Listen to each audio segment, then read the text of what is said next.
सावन के पवित्र महीने में भगवान शिव के प्रति श्रद्धा और आस्था के अलग अलग रंग देखने को मिल रहे हैं।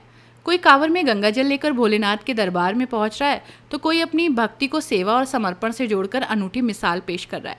इस कड़ी में दिल्ली के विकास नगर निवासी अरविंद की कांवर यात्रा लोगों के बीच चर्चा का विषय बनी हुई है।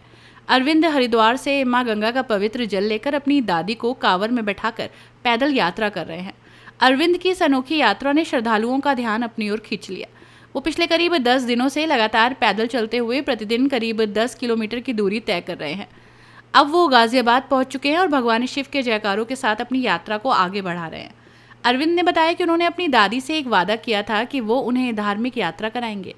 इस वचन को पूरा करने के लिए उन्होंने अपनी दादी को कांवर में बैठाकर हरिद्वार से यात्रा शुरू करने का संकल्प लिया।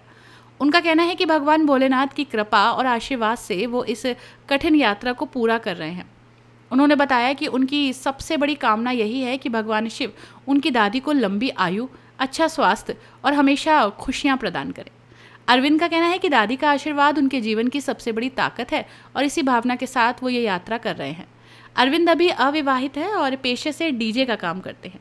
उन्होंने बताया कि यात्रा के दौरान उसे रास्ते में लोगों का सहयोग और आशीर्वाद भी मिल रहा है। कई श्रद्धालु उनकी भक्ति और दादी के प्रति उनके समर्पण को देखकर भावुक हो उठे। गाजियाबाद पहुंचने पर अरविंद की इस अनोखी कांवर यात्रा को देखने के लिए लोगों की भीड़ जुट गई। श्रद्धालुओं ने उनकी सेवा भावना और संस्कारों की जमकर सराहना की। लोगों का कहना है कि ये यात्रा केवल कांवर यात्रा नहीं बल्कि परिवार के प्रति प्रेम, वचन निभाने और भारतीय संस्कारों की एक प्रेरणादायक तस्वीर है।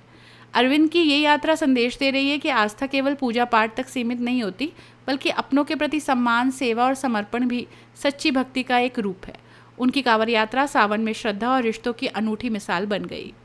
भाई क्या नाम है आपका? अरविंद परिजा। कहाँ के रहने वाले हैं आप? दिल्ली विकास में। कब चले थे हरिद्वार से जल लेकर? हम 10 तारीख को 10 जुलाई को। किस तरह की कावड़ है आपकी इस बार? सरमन कावड़ है इस बार। हम देख रहे हैं दादी साथ में है और उतना ही जल साथ में है, तो फिर बिल्कुल। कितना वजन है जल में? जल में अपना 41 लीटर एक साइड है और 41 किलो डाली जाएगी। तो कब तक घर पहुँचेंगे? हम 11 अगस्त को घर पहुँचेंगे। 10 अगस्त को पहुँचेंगे, 11 अगस्त में जल अभिषेक। क्या कुछ परेशानियाँ भी आती है बीच में जब चलते हैं? नहीं, सब मंगल में अभी तो हमारे लिए कोई दिक्कत परेशानी नहीं है, बढ़िया चल रहे हैं बाबा की कृपा से।